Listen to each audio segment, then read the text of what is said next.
Hello, good morning students. आज अपन इसका last system पढ़ रहे हैं, डाइजेस्टिव सिस्टम, पाचन तंत्र। और इसकी जितनी स्ट्रक्चर इम्पोर्टेंट है उतनी इसकी क्रिया या प्रोसेस भी इम्पोर्टेंट है। सबसे पहले अपन इसको ये देखो, डायग्राम देखो। और बार बार कहती हूँ, पर इसलिए कहती हूँ क्योंकि इतना कहने के बाद भी फिर आप कि इसे जो भी इसमें ऑर्गन है वो सारे ऑर्गन आपको सेगमेंट के अकॉर्डिंग ही करना है। और इसीलिए मैंने जैसे ये इस तरह से इसीलिए लिखा है ताकि आपको ध्यान रहे कि इसकी सेगमेंट नंबर की क्या इम्पोर्टेंस है। तो ये सारे इस तरीके से आप इसके जितने ऑर्गन हैं, इसके जितने पार्ट हैं, उनको सबको आप सेगमेंट नंबर के हिसाब से लिख लोगे तो आपको परेशानी नहीं होगी। ठीक है। अब यहाँ पे देखो, सबसे पहले जो है डाइजेस्टिव सिस्टम है। तो डाइजेस्टिव सिस्टम में अपन दो चीज़ इंक्लूड करते हैं। एक तो सिस्टम है क्योंकि तो ये ग्रुप है, तो इसमें अपने पास में दो चीज़ें। एक तो है एलिमेंट्री कैनाल यानी कि आहार नाल। आहार नाल क्या होती है? जो कि मुख से लेके गुदा तक एक पाइप जैसी स्ट्रक्चर है, हमें भी है।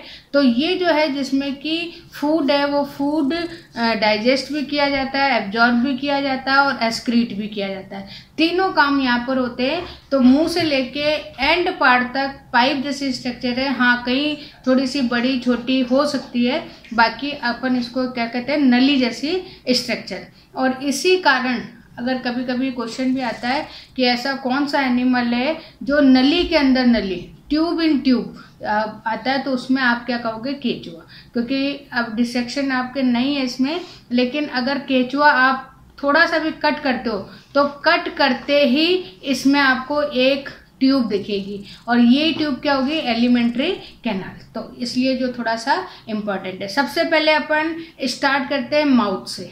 माउथ जो इसकी वेंट्रल साइड पे है और थोड़ा सा ऐसा दरार जैसा या छिद्र जैसा होता है जिससे कि भोजन ये लेता है। तो सबसे जो फर्स्ट सेगमेंट है उस सेगमेंट में क्या है? माउथ। माउथ के बाद में आती है मुख गुहा, बकल कैविटी। और ये कैविटी थोड़ी सी बड़ी है। तो ये फर्स्ट जैसे पोर है, पोर के बाद में थर्ड जो सेगमेंट है वहाँ तक ये लंबी पाइप जैसी होती है। फिर इससे मतलब जैसे मुख से खाना खाया तो फिर इसमें जाता है। उसके बाद में है ग्रसनी, और जिसको हम फेरिंक्स बोलते हैं। तो यहाँ पे इसका आकार थोड़ा बड़ा है। तो जो चौथा खंड है, ये फोर्थ सेगमेंट में है, तो वो खंड भी कैसा है? थोड़ा सा बड़ा सही है। तो ये आपको थोड़ी थर्ड और फोर्थ में और ऑर्गन की अपेक्षाकृत आपको कैसी मिलेगी? थोड़ी सी बड़ी मिलेगी। और इसके अंदर लार ग्रंथियाँ होती हैं, जैसे हमारे मुंह के अंदर लार ग्रंथियाँ होती हैं, तो उसी तरीके से यहाँ पर भी लार ग्रंथियाँ होती हैं। और ये जो लार ग्रंथियाँ हैं ये चिकना पदार्थ निकालते हैं जैसे। तो वो चिकना पदार्थ जो है वो काम का आता है जब ये खाना खाता है, भोजन लेता है, तो उसमें जो प्रोटीन है, प्रोटीन को डाइजेस्ट करने के लिए जो है लार में कुछ एंजाइम्स होते हैं और वो एंजाइम यहाँ पर यूज होते हैं। तो ये थोड़ा सा कैसा है? बड़ा ऑर्गन है। फिर उसके बाद में ईसोफेगस, ग्रसिका जिसको कहते हैं, ये फिफ्थ से लेके एट्थ सेगमेंट तक है और लंबी पतली ट्यूब जैसी स्ट्रक्चर है। और यहाँ पर जैसे अपने गले में होती है उसी तरीके से लंबी पतली है। तो यहाँ पे कोई खाने का डाइजेशन नहीं होता है, केवल ये भोजन को जो है ग्रसनी से लेकर पेशणी, जो अगला है गिजार्ड जिसको बोलते हैं, वहाँ तक पहुँचाती है। उसके बाद में ये देखो फिर है पेशणी या जिसे बोलते हैं गिजार्ड। बहुत इम्पॉर्टेंट है, नाम भी आपने पहली बार ही सुना होगा। ये 8वें 9वें में है। और क्योंकि इसके जो खाना ये जो खा रहा है उस खाने में मिट्टी है, आपको पता है, क्योंकि ये सॉइल की फर्टिलिटी इंक्रीज करता है। तो ये जो भी खाना खाता है तो पहले लार से उसको गीला कर लेता है और फिर उसके बाद में खाता है। तो चिकना होने के कारण ये मिट्टी भी खा लेता है। अब जब मिट्टी खाता है तो मिट्टी के छोटे बड़े सभी तरीके के पार्टिकल्स होते हैं। तो उन पार्टिकल्स को तोड़ने का, उनको पीसने का। जैसे अपन मिक्सी में कोई चीज़ पीसते हैं तो गिजार्ड यहाँ पर पीसने का काम करते हैं। इसलिए यहाँ पे ये इम्पोर्टेंट है कि इसमें जो है पीसने के लिए कुछ उभार पाए जाते हैं। जैसे अपने दांत होते हैं तो उसी तरीके से दांतों जैसी संरचना पाई जाती है, जिससे कि ये मिट्टी को या जो भोजन बड़े टुकड़ों का है उसको पीसने का कार्य करता है। फिर उसके बाद में है आमाशय। जो आमाशय है वो आमाशय फिर वापस से लंबी ट्यूब जैसी स्ट्रक्चर है और ये एक मतलब औरों की अपेक्षाकृत थोड़ी लंबी है और 9वें से लेके 14वें खंड तक ये उपस्थित होती है। फिर इसके अंदर बहुत सारे फोल्ड पाए जाते हैं। फोल्ड मतलब कि ये छोटी बड़ी हो सकती है। अगर हम अपना आमाशय देखें तो हमारा आमाशय जो गिजार्ड काम कर रहा है किसी चीज़ को पीसने का, वैसे ही हमारा जो आमाशय है वो आमाशय भी जो हम खाना खाते हैं, जो हम भोजन खाते हैं, उस भोजन को पीसने और मिलाने का काम करता है। तो यहाँ पे ये एक मिक्सचर की तरह है और इसीलिए इसका साइज छोटा और बड़ा होता है। तो इसमें बहुत सारे वलन या फोल्ड पाए जाते हैं। उस जो इम्पोर्टेंट चीज़ है कि इसमें जो है कैल्सीफेरस ग्लैंड्स पाई जाती हैं और इन्हीं ग्लैंड्स जो है इनमें ऐसे एसिड फॉर्मेशन होते हैं जो मिट्टी के अंदर ह्यूमिक अम्ल है उस अम्ल को न्यूट्रलाइज करते हैं। तो यहाँ पे ये चीज के बाद देखो इम्पोर्टेंट अपने पास। फिर उसके बाद में जो नेक्स्ट ऑर्गन है वो क्या है, आंत या इंटेस्टाइन। अब ये जो स्ट्रक्चर है, ये स्ट्रक्चर ये मान के चलो कि 14वां खंड हो गया और 15वें खंड से लेके लास्ट जो होगा एनस तक ये ट्यूब जैसी स्ट्रक्चर होगी। और यहाँ पे इस स्ट्रक्चर को जो है अपन ने 3 भागों में बांटा हुआ है। थोड़ा सा बुक में इसमें कुछ गलती दे रखी है तो वो थोड़ा ध्यान देना आप लोग। हम ये मान के चल रहे हैं, जैसे इसमें जो लिखा हुआ है वहाँ थोड़ी सी मिस्टेक है, तो हम ये मान के चल रहे हैं कि हमारा जो केचुआ है उसमें 100 सेगमेंट है, 100 सेगमेंट्स हैं। तो 15 तक तो स्टमक हो गया।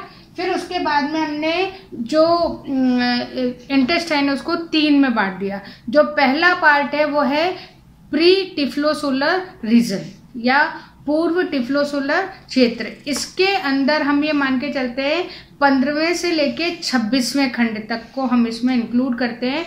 और इसके अंदर बहुत सारे छोटे छोटे उंगली जैसे, ठीक है, प्रवर्ध पाए जाते हैं या आप उनको क्या कहोगे, विलाई, ठीक है ना, उभार पाए जाते हैं, विलाई पाई जाती है।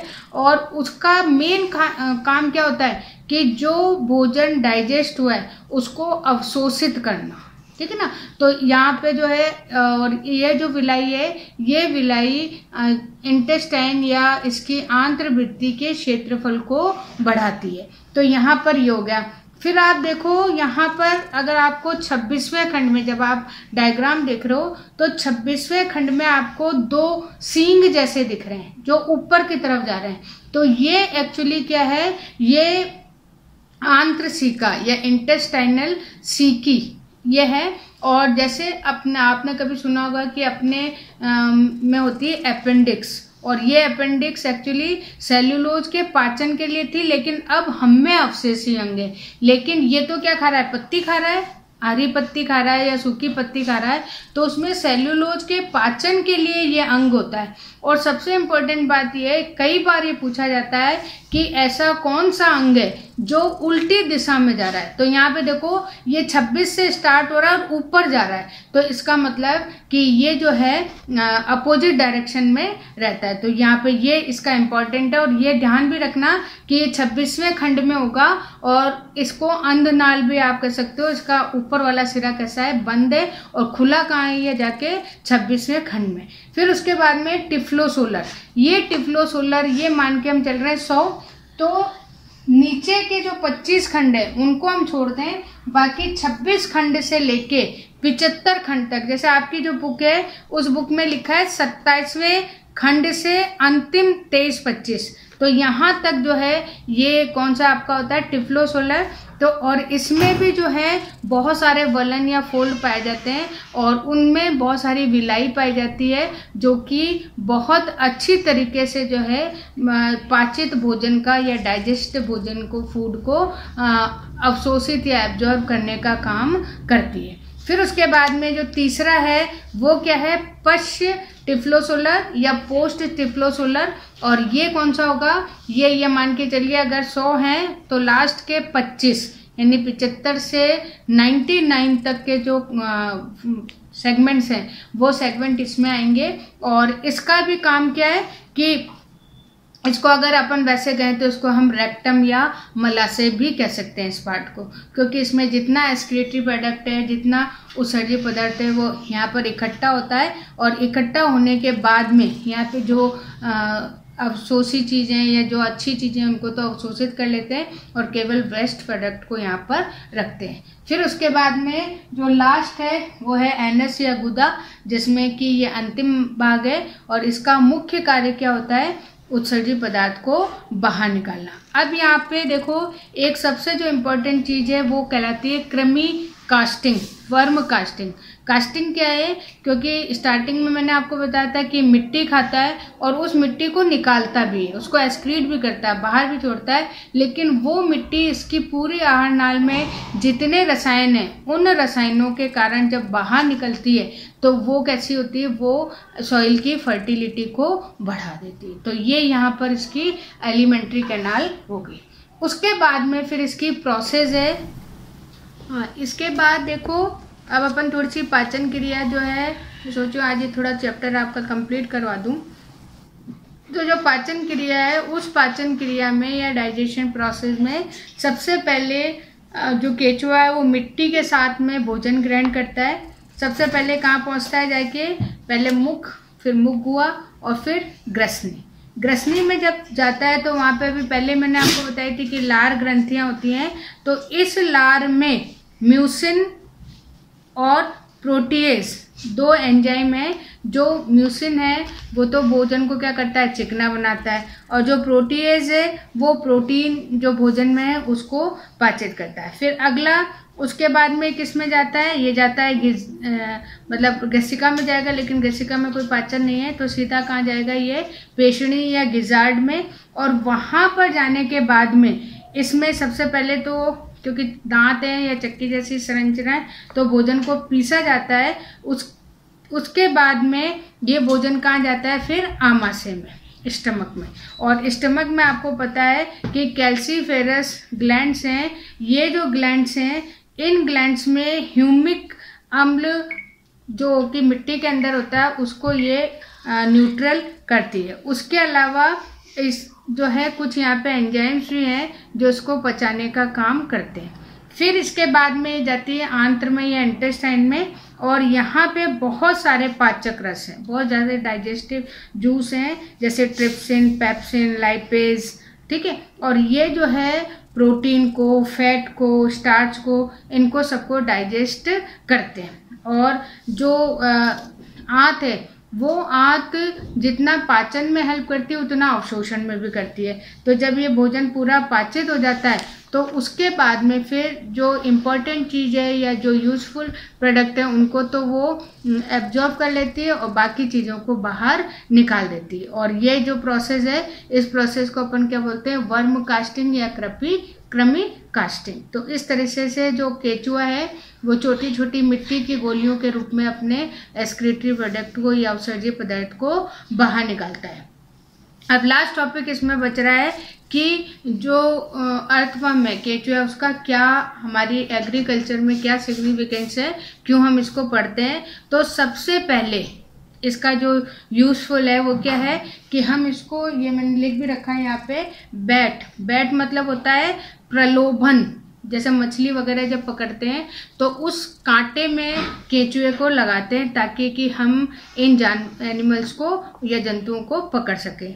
दूसरा जो सबसे इम्पॉर्टेंट है जैविक खाद निर्माण में, जो बायो फर्टिलाइजर या वर्मी कल्चर यहाँ पे बनाया जा रहा है केचुए से, उसमें हम इसको जो ये हेल्प करता है। और ये क्या करता है कि जितने भी बड़े प्रोडक्ट हैं या वेस्ट प्रोडक्ट हैं उनको सबसे पहले तो तोड़कर छोटा बनाता है। जो सॉइल है उस सॉइल को में जो ह्यूमिक एसिड है उसको ये न्यूट्रलाइज करता है। फिर सबसे इम्पॉर्टेंट चीज़ है कि इससे जो खाद बनती है, इससे जो फर्टिलाइज़र बनता है, उस फर्टिलाइज़र में जो है जितने आपको पता है कि कोई भी है उसमें NPK, नाइट्रोजन, फॉस्फेट और पोटेशियम, इसकी मात्रा होनी चाहिए। तो हमारी जो सॉइल है उस सॉइल में ये बिल्कुल अनुपात रूप में इसको प्रदर्शित करता है। और इसके लिए जो हम यूज़ कर रहे हैं, मैं इनकी दोनों की फ़ोटो भी आपको भेजी हूँ, डेट्रिटिवोरस और जियोफैगस, ये 2 अर्थवर्म हैं जिनको अधिकतर यूज़ किया जाता है कहाँ पे, जैविक खाद बनाने में। फिर थर्ड है इसमें मृदा सुधारक, यानी कि सॉइल को इम्प्रूव कैसे करना, कि एक तो ये फर्टिलिटी तो कर ही रहा है उसमें, उसके अलावा ये एरिएशन करता है, वायु संचार करता है। जैसे मान लीजिए कि कभी आप देखोगे, अभी जैसे बारिश का टाइम है तो थोड़ी देर बाद आप देखोगे तो मिट्टी आपको भुरभुरी सी दिखेगी, छेद से दिखेंगे, तो उसमें एयर एंटर करती है। तो एरिएशन भी जो जड़ें हैं दूसरे पौधों की, उनमें ये हेल्प करती है। फिर उसके बाद में कुछ इसकी हानियाँ भी हैं। जैसे मान लीजिए कि जब पहला है कि ये सॉइल इरोजन करता है, मृदा का कटाव करता है। हालांकि इतना नहीं इस है, लेकिन अगर बहुत ज़्यादा केचुए अगर कहीं हो जाएं तो उसके कारण जो है मिट्टी कटना चालू कर देती है, तो कटाव। दूसरा है कि ये कुछ जो पैरासाइट्स हैं या कुछ वर्म्स हैं, उन वर्म्स का संचरण करता है, वेक्टर की तरह काम करता है, कारक की तरह काम करता है। तो जैसे फीताकृमि टेप वर्म होता है, पेट के जो कीड़े वगैरह होते हैं, तो उनको ये एक जगह से दूसरे जगह ये ले जाता है। फिर तीसरा है कि ये खुद ही, क्योंकि जो केचुआ है वो केचुआ जो पेड़ हैं उन पेड़ों की जड़ों को खाकर नष्ट करते हैं। तो यहाँ पे कुछ एग्जाम्पल भी दे रखा है, जैसे मलाबार में मलाबारिया पेडुडिकुला, ये जो है चावल की जो धान के जो पौधे होते हैं उनकी जड़ों को हानि पहुंचाते हैं। फिर एक यहाँ पे है, ये इसलिए बता रही हूँ क्योंकि ये क्वेश्चन डायरेक्ट ऐसे ही आते हैं। पान की बेल की जड़ों को फेरिटिमा एलंगेटा ये नुकसान पहुंचाता है। फिर इलायची के पेड़ हैं, उन पेड़ों पे पेरियोनिक्स ये वैरायटी है, ये इसको हानि पहुंचाती है। तो इस तरीके से यहाँ पे कुछ एग्जाम्पल हैं जो इम्पोर्टेंट है, उनको आपको करना है। ठीक है, आज आपका ये चैप्टर कंप्लीट हो रहा है और कल जो है कुछ बच्चों ने होमवर्क करके दिखाया था, तो इस तरीके से मैं आपको नोट्स भेजती हूँ, तो उस नोट्स के अकॉर्डिंग बहुत अच्छा सा होमवर्क आप करके भेजते रहो। ठीक है, ओके, थैंक यू।